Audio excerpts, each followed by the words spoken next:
Ating food trip ngayon, ang ipinagmamalaking tinapay naman ng mga Kapampangan ang ating matitikman. Tinagurian nila itong milagrosong tinapay. Alamin natin kung bakit sa balitang hatid ng kapuso nating si Mikael Daes. May miraculous cookie daw tayong mahahanap dito sa Pampanga. Ganon kaya kasarap yun? Tingin ko, oo. Ito ang Pandesillo de San Nicolas ng Pampanga. Isinunod ang pangalan ng tinapay na ito sa kanilang paboritong santo at patron na si San Nicolas.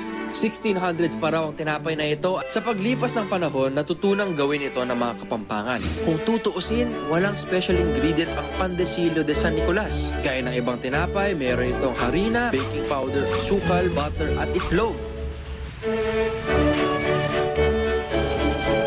Kinukulma at saka isinasalang sa oven upang umalsa at maging tinapay.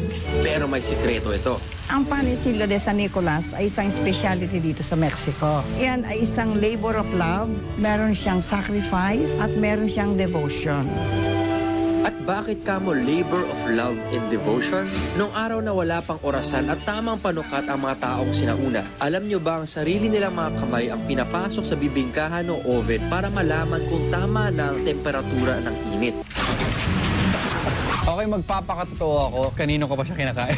Baka nga 20 Pandesillo de San Nicolas na ako. Safe to say, masarap siya.